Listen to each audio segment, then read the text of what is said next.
안녕하세요. 50대를 위한 꼭 필요한 건강정보. 오늘은 실비보험, 정확히는 실손의료보험에 대해 이야기해볼게요. 몸이 예전 같지 않다는 걸 느끼는 순간 다들 한 번쯤 있으셨을 거예요. 계단을 오르다 숨이 차거나 아침에 일어났는데 허리나 무릎이 뻐근한 날이 늘어나기 시작하죠. 그만큼 병원 갈 일도 많아지고 병원비 부담도 하나둘 커지기 시작합니다. 그런데 이 병원비, 실비보험만 잘 활용해도 꽤 많이 줄일 수 있다는 사실 알고 계셨나요? 실비보험이란? 실비보험은 우리가 병원에 다녀오고 나서 실제로 지출한 병원비를 돌려받을 수 있는 보험입니다. 입원, 통원, 약값까지 대부분의 진료비를 보장해주죠. 물론 100% 전액 환급은 아니지만 자기부담금 일정 비율이나 정액만 제외하고 대부분 돌려받을 수 있어요. 그런데 중요한 건 무작정 가입하는 게 능사가 아니라는 점입니다. 오늘은 보험 설계할 때 어떤 점을 꼭 체크해야 하고 보험금을 청구할 때 어떤 실수가 생기기 쉬운지까지 꿀팁만 모아서 알려드릴게요. 첫 번째, 불필요한 특약은 빼자. 실비보험은 기본 보장과 특약으로 나뉘는데요. 특약은 선택사항이기 때문에 무턱대고 많이 넣을 필요는 없습니다. 도수치료, 비급여 주사 같은 항목은 자주 받지 않는다면 과감히 빼고 대신 꼭 필요한 진단비 특약암, 심장, 뇌혈관 등은 고려해보세요. 특히 50대부터는 만성질환 위험이 높아지는 시기라서 고가 치료에 대비할 수 있는 특약 중심으로 구성하는 게 현명합니다. 두 번째, 보장 범위와 한도를 반드시 확인하세요. 실비보험도 보험사마다 보장 범위나 한도, 자기부담금 조건이 조금씩 다릅니다. 예를 들어 어떤 보험사는 초음파 검사나 MRI가 일부 조건에서 제외되기도 하고요. 1년에 300만원까지만 보장한다든가 10만원 이상 진료는 추가 서류가 필요하다든가 조건이 다양합니다. 그래서 가입 전 반드시 보장 내용과 청구 요건을 꼼꼼히 비교하셔야 해요.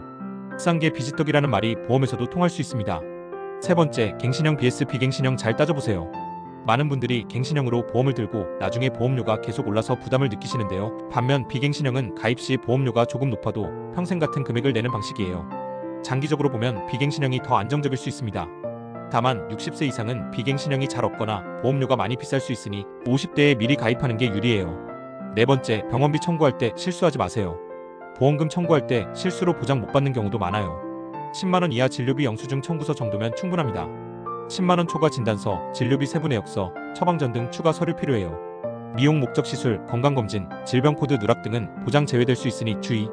요즘은 일부 병원에서 전산화 청구도 가능하니까 병원에서 실비 청구 가능 여부를 미리 확인해두는 것도 좋아요. 다섯 번째, 병력이 있어도 포기하지 마세요. 과거 병력이 있어서 실비보험 안 될 것 같아요. 이렇게 생각하시는 분들 많으시죠? 하지만 요즘은 유병력자 전용 실손보험도 따로 나와 있어서 당뇨나 고혈압 같은 만성질환자도 제한된 범위 내에서는 가입할 수 있습니다. 물론 보장 범위나 조건은 줄어들 수 있지만 전혀 안 되는 건 아니니까 꼭 상담받아보세요. 여섯 번째, 실비보험 청구는 3년 이내. 진료를 받고 영수증만 챙겨두고 깜빡하시는 경우도 많은데요. 실비보험은 진료일로부터 3년 안에만 청구하면 됩니다. 병원비, 진단서, 영수증 등은 꼭 모아두세요. 마무리하면서 50대는 병원비가 갑자기가 아니라 꾸준히 나가는 시기입니다. 실비보험을 활용하면 생각보다 많은 부분을 절약할 수 있고 특히 반복적인 통원, 검사, 약값에서 큰 도움이 됩니다. 하지만 보험이란 건 누가 대신 설계해주는 것보다 내가 제대로 알고 준비하는 게 제일 중요해요. 오늘 영상에서 말씀드린 핵심만 잘 챙기셔도 병원비 부담은 정말 달라질 수 있습니다. 혹시 아직 실비보험이 없으시다면 이번 기회에 한번 제대로 알아보세요. 그리고 이미 있으시다면 내가 든 보험이 지금 내 상황에 맞는지 점검해보는 것도 좋겠죠? 오늘 영상이 도움이 되셨다면 좋아요와 구독 그리고 주변 분들에게 공유도 부탁드릴게요. 병원비 혼자 고민하지 마시고 함께 해결해봐요. 감사합니다.